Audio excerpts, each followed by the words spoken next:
तुलसी के पौधे में ये एक चीज अवश्य रखनी चाहिए। इससे समस्त दुख और दरिद्रता का नाश होता है।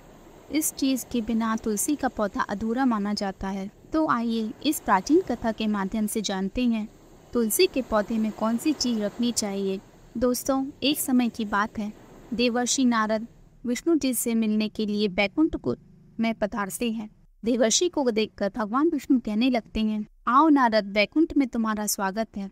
किस कारण से बैकुंठ में तुम्हारा आगमन हुआ है? देवर्षि कहते हैं कि हे प्रभु, मन में आपके दर्शन करने की इच्छा प्रकट हुई, चला आया। भगवान विष्णु मुस्कुराते हुए कहते हैं कि नारद, तुम मेरे परम भक्त हो, इसीलिए वैकुंठ में तुम्हारा हमेशा स्वागत है। किंतु इस समय पर तुम चिंतित दिखाई पड़ रहे हो। तुम्हारे मन में अवश्य कोई शंका है जो तुम्हें सता रही है। तुम्हारे मन में जो भी शंका हो निसंकोच होकर पूछ लो। तुम्हारी हर शंका का समाधान करना मेरा कर्तव्य है। नारद जी कहते हैं, हे प्रभु, आप तो भक्त वत्सल हैं। आप अपने भक्तों की हर इच्छा का ध्यान रखते हैं और भली भांति जानते भी हैं आपके भक्तों के मन में क्या चल रहा है। इसलिए आप मेरे मन में जो शंका है उसके बारे में जानते ही होंगे। किंतु फिर भी यदि आप आज्ञा दें तो मैं आपसे कुछ पूछने की चेष्टा करता हूँ। भगवान विष्णु कहते हैं, हे नारद, तुम भक्त शिरोमणि हो। तुम्हारे मन में जो भी शंका है उसके बारे में मैं उसके विषय में अवश्य जानता हूँ और ये भी जानता हूँ कि तुम्हारी इस शंका के समाधान के विषय में समस्त मानव जाति का कल्याण छुपा हुआ है। ये निसंकोच होकर पूछो। देवर्षि नारद कहने लगते हैं, प्रभु, आज मैंने नीलगिरी पर्वत पर एक बड़ी ही विचित्र घटना देखी। मैं आपको सुनाता हूँ। पृथ्वी लोक का भ्रमण कर रहा था कि मैंने नीलगिरी पर्वत के जंगलों में विचित्र नगर देखा। नगर में जो भील निवास करते थे उन सभी की 4 भुजाएं थी। उन्होंने अपने हाथ में धनुष धारण किए हुए थे। वे सभी आपके पार्श्वों के समान दिखाई पड़ रहे थे। वे फलमूल का आहार खाकर उदर वाह करते थे। समय उन्हें देखकर मेरे मन में संदेह खड़ा हुआ, धनुष धारण किए हुए ये जंगली चतुर कैसे हुए? वैकुंठ कुल में निवास करने वाले पुण्य आत्माओं का जब स्वरूप होता है, उनकी जैसी 4 भुजाएं होती है, ऐसा स्वरूप उस वन में रहने वाले भील लोगों को कैसे प्राप्त हुआ? सभी आपके पार्श्वों के समान ही दिव्य दिखाई पड़ रहे थे। प्रभु, ये किस कारण से हुआ? भीलों को ऐसा स्वरूप कैसे प्राप्त हुआ? उन्हें ऐसा कौन सा पुण्य का काम किया से उन्हें चतुर्भुज रूप प्राप्त हुआ? जो स्वरूप बड़े बड़े देवताओं को भी प्राप्त करना कठिन है, ऐसा स्वरूप पृथ्वी लोक पर रहने वाले इन वनवासियों को कैसे प्राप्त हुआ? कि प्रभु, कहीं यह आपकी माया तो नहीं है या फिर आपके बैकुंठ लोक के निवासी वहां पर रहने के लिए चले गए हैं? क्या आप मुझे इसका रहस्य बताइए। फिर भगवान विष्णु मुस्कुराने लगे और नारद से कहते हैं, हे नारद, तुमने जो कुछ भी देखा वह सत्य है। तो कोई माया नहीं है और ना ही वह वैकुंठ लोक के निवासी है। उन भीलों को चतुर्भुज रूप मेरी ही कृपा के कारण प्राप्त हुआ है, क्योंकि उन्होंने जो अत्यंत दुर्लभ पुण्य का कार्य किया, इसी के फल से उन्हें 4 भुजाएं प्राप्त हुई हैं। देवर्षि कहते हैं, हे प्रभु, मैं इस रहस्य को सुनने के लिए आतुर हो रहा हूँ। क्या आप मुझे पहेलियों में ना उलझाएं। शीघ्रता से बताइए कि उन्होंने ऐसा कौन सा पुण्य किया है से उन्हें 4 भुजाएं प्राप्त हुई हैं। भगवान विष्णु कहते हैं, हे देवर्षि, इस रहस्य को बताने से पूर्व मैं तुम्हें एक अत्यंत प्राचीन कथा सुनाता हूँ। इस कथा का श्रवण ध्यान पूर्वक करो। कथा के माध्यम से तुम्हें तुम्हारे सभी प्रश्नों के उत्तर मिल जाएंगे। सभी मनुष्य इस कथा को ध्यान पूर्वक सुनता है कि समस्त पापों का नाश होता है और वे सभी चतुर्भुज रूप धारण करके मेरे ही साथ बैकुंठ में निवास करते हैं। ऋषि कहते हैं, हे प्रभु, आपके मुख से इस कथा को सुनना मेरा सौभाग्य है। कृपया आप मुझे वह कथा कहिए। भगवान विष्णु उस कथा को कहना आरंभ करते हैं। हे नारद, पूर्व काल की बात है। नीलगिरी पर्वत के वन में श्रावण नाम से प्रसिद्ध एक शिकारी रहता था। अत्यंत दुष्ट और हिंसक प्रवृत्ति वाला मनुष्य था। सदैव अनेक जीव जंतुओं की हत्या करना और दूसरों का धन लूटना, यही उसका रोज का काम था। क्रोध, द्वेष, काम आदि दोष सर्वदा उसके अंदर भरे रहते थे। वह वन में इधर उधर भटककर कारण ही खेल खेल में पशुओं पर प्रहार करता उन्हें मार डालता था। एक दिन वह शिकारी वन में भटककर शिकार कर रहा था कि मन पर मुग्धता छाई हुई थी। फिर उसका अंत समय निकट आ चुका था। फिर इस बात का ज्ञान नहीं था, इसीलिए वह हाथ में धनुष लेकर शिकार की खोज में चलने लगा। उसने अनेक छोटे छोटे प्राणियों को अपना शिकार बनाया। उन्हें मरने के लिए छोड़कर हंसते हुए चलने लगा। अचानक से एक विशालकाय आकार का शेर उसके सामने आ गया। शेर को देखकर वह शिकारी अत्यंत भयभीत हो गया। अपना धनुष निकालकर उस पर प्रहार करने लगा, तो वह काल रूपी शेर अत्यंत भयंकर था। शिकारी के बाण उसके शरीर को टकरा कर नीचे गिरने लगे। वह शेर उस शिकारी की ओर देखकर कहने लगता है कि दुष्ट, तूने मेरे वन में निवास करने वाले नीक निष्पाप पशुओं के प्राण लिए हैं, इसलिए अब तू भी अपने प्राण वाने के लिए तैयार हो जा। शेर की गर्जना सुनकर वह शिकारी भयभीत हो गया। शीघ्रता से उस शेर पर आक्रमण करने लगा, किंतु शेर ने एक ही पंजा मारकर उस शिकारी को जमीन पर गिरा दिया। इससे उस शिकारी के प्राण पखेरु हो गए और वह उसी क्षण मृत्यु को प्राप्त हो गया। शिकारी की मृत्यु के बाद उस स्थान पर यमराज के 2 दूत प्रकट हुए कि लंबे लंबे बाल, बड़े बड़े नाखून, भी लंबे दांत थे। हाथ में फांस लेकर वहां पर पहुंच गए। यमदूतों को देखते ही प्राणियों को मूर्छा आ जाती है। वे दोनों ही काले और सिंह पर सिर धारण किए हुए थे, हाथ में लोहे के दंड लिए हुए थे। शिकारी के पास पहुंचकर वे यम के दूत इस प्रकार से कहने लगे, समस्त प्राणियों को भय पहुंचाने वाले, निष्पाप पशुओं को मारने वाले इस पापी को बांध लो। उन यम के दूतों ने उस शिकारी को अपने पास में बांध लिया। कहने लगे, अरे दुष्ट पापी, तूने कभी मन से शुभ कर्म नहीं किए, कारण ही तूने अनेक निष्पाप पशुओं को मारा है। जन्म से लेकर अब तक तूने कभी भगवान की सेवा नहीं की। मस्त पापों को दूर करने वाले भगवान विष्णु का कभी स्मरण भी नहीं किया। तूने कभी दान धर्म नहीं किया, इसीलिए धर्मराज की आज्ञा से हम तुझे नरक ले जाने के लिए आए हैं। धर्मराज तुझे भयंकर कुंभी पाप तथा रौरव नरक में डाल देंगे। यमराज के दूतों के ऐसे भयंकर वचन सुनकर शिकारी भयभीत हो गया और हाहाकार करने लगा। यमदूतों को उस पर जरा सी भी दया नहीं आई। वे उसे ले जाने लगे। भगवान विष्णु कहते हैं, तभी उस स्थान पर एक वैष्णव ब्राह्मण आ गया। सदैव मेरी ही भक्ति किया करता था। जब उस वैष्णव ने देखा कि यमराज के दूत अपने पार्श्व में बांधकर शिकारी को ले जा रहे हैं, तो उन्हें बड़ा विस्मय हुआ। वह महात्मा बड़े दयालु थे।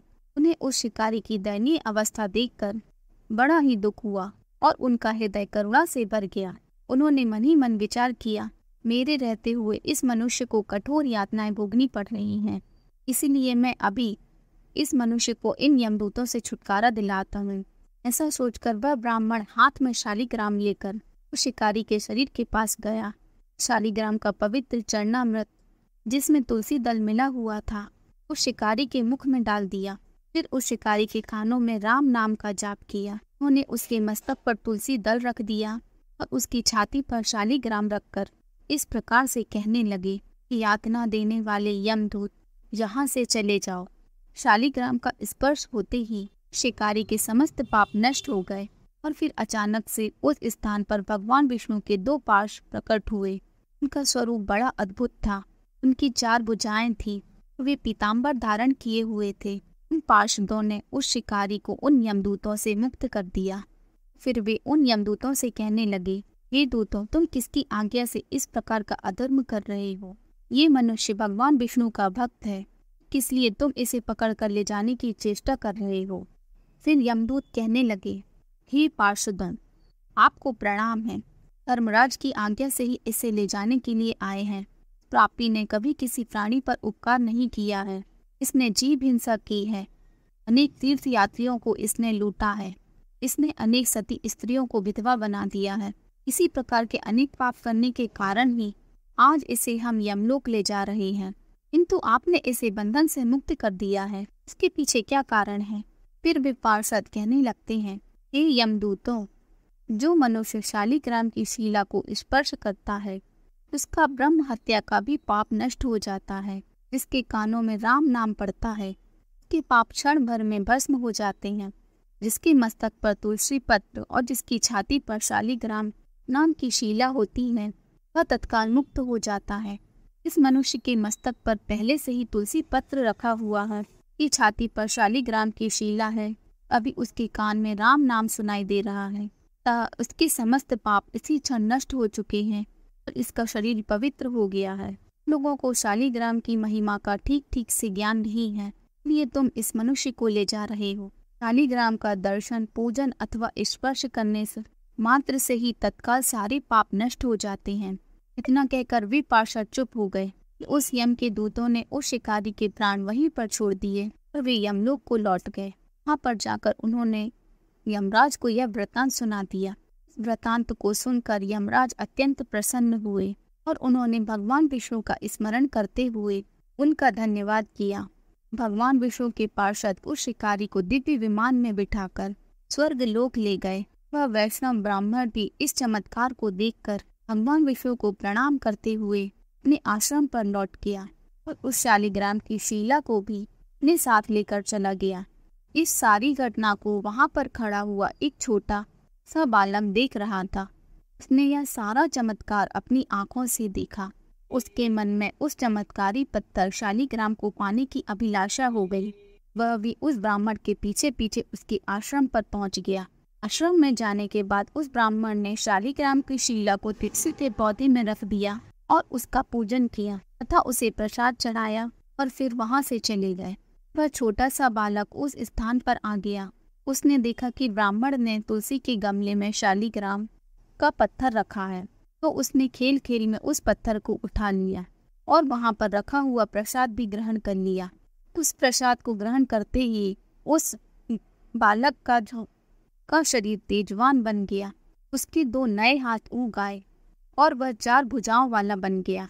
इससे वह बालक अचानक से भयभीत हो गया। उस पत्थर को वहीं पर छोड़कर अपने गांव में चला गया। गांव के लोगों ने उसकी 4 भुजाएं देखी और वे भी आश्चर्यचकित हो गए। वे उससे पूछने लगे, ये कैसा चमत्कार है? हे बालक, तुम्हारी 4 भुजाएं कैसे हो गईं? हमें सच सच बताओ, ऐसा कैसे हुआ? उस बालक ने उन भीलों को सारी हकीकत बता दी। सभी भील उस ब्राह्मण के आश्रम पर आ गए। उन सभी ने विधि विधान से शालिग्राम की पूजा की, उस पर जल और प्रसाद चढ़ाया और फिर बैठकर उन सभी ने उस प्रसाद को ग्रहण कर लिया। से उन सभी भीलों के 4-4 हाथ हो गए। भील अचानक से चतुर्भुज हो गए।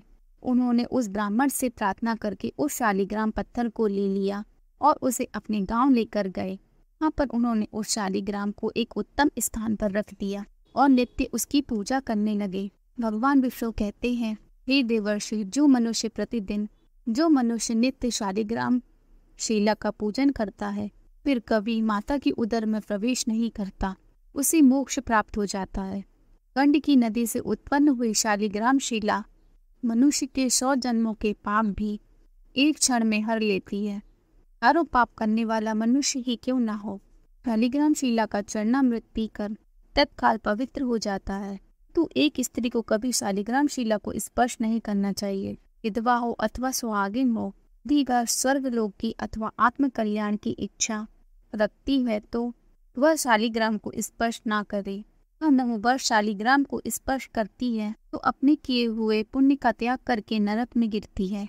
यदि कोई मनुष्य पापचारी हो, हत्या का पाप भी उसे क्यों न लगा हो, यदि वह शालिग्राम शिला को स्नान कराए हुए जल भी पी लेता है तो वह परम गति को प्राप्त होता है। जो मनुष्य शालिग्राम शिला का पूजन करता है, दंभ और लोभ से रहित रहना चाहिए, पराई स्त्री और पराय धन से दूर रहना चाहिए। समस्त तीर्थों में स्नान करने से, सब प्रकार के यज्ञों के द्वारा भगवान का पूजन करने से अद्भुत पुण्य प्राप्त होता है। वह शालिग्राम शिला पर चढ़ाए हुए एक बूंद जल से भी प्राप्त होता है। उसी के पौधे में भी शालिग्राम अवश्य रखना चाहिए। उसी के गमले में शालिग्राम रखने से उसी का और भी अधिक शुभ प्रभाव प्राप्त होता है। शालिग्राम भगवान विष्णु का निराकार रूप माना गया है। अगर इसे तुलसी के गमले में रखेंगे, घर से संपूर्ण नकारात्मक ऊर्जा नष्ट हो जाएगी। शालिग्राम में अल्प मात्रा में स्वर्ण भी होता है। ये पत्थर उत्तम है, गंडकी नदी में पाए जाते हैं। इसलिए अगर शालिग्राम तुलसी के पौधे में रखते हैं तो लक्ष्मी की कृपा प्राप्त होती है। हमें कभी धन धान की कमी नहीं रहेगी। घर में शालिग्राम होता है, वह घर तीर्थों के समान श्रेष्ठ होता है। शालिग्राम के दर्शन और पूजन से भी प्रकार के भौतिक सुखों की प्राप्ति होती है। यह स्वयं भू होने के कारण की प्राण प्रतिष्ठा करने की आवश्यकता नहीं होती। इसे अगर तुलसी के पास रखकर इसकी पूजा रोज की जाती है, व्यक्ति को धन संबंधी कोई समस्या नहीं होती। मृत्यु के समय शालिग्राम के चरण मृत का जल सभी पापों से मुक्ति दिलाता है। मृत्यु के पश्चात बैकुंठ चला जाता है। चरण अमृत औषधि के समान है, जो इसका सेवन करता है मोक्ष मिल जाता है। घर में केवल एक ही शालिग्राम की पूजा करनी चाहिए। भगवान विष्णु की मूर्ति से कई ज्यादा उत्तम होता है शालिग्राम की पूजा करना। शालिग्राम को चंदन लगाकर पर एक तुलसी का पत्ता रखना चाहिए। इस दिन शालिग्राम को पंचामृत से स्नान कराना चाहिए। ऐसा करने से भी जन्मों के पाप नष्ट होते हैं। शालिग्राम सकारात्मकता का प्रतीक होता है। यदि शालिग्राम पत्थर टूटा हुआ हो अथवा रूखा हो वह पुरुष को आयु और लक्ष्मी से वंचित कर देता है। मनुष्य दरिद्री बन जाता है। जो शालिग्राम चिकना हो, सुंदर हो, उसी का पूजन करना चाहिए, वही लक्ष्मी प्रदान करता है। दोस्तों, इस प्रकार से भगवान विष्णु ने नारद जी को शालिग्राम का महत्व सुनाया। आपको यह कथा कैसी लगी कमेंट करके अवश्य बताएं। जानकारी पसंद आने पर वीडियो को लाइक करें और कमेंट में जय श्री राम लिखकर चैनल को सब्सक्राइब जरूर करें। नमस्कार।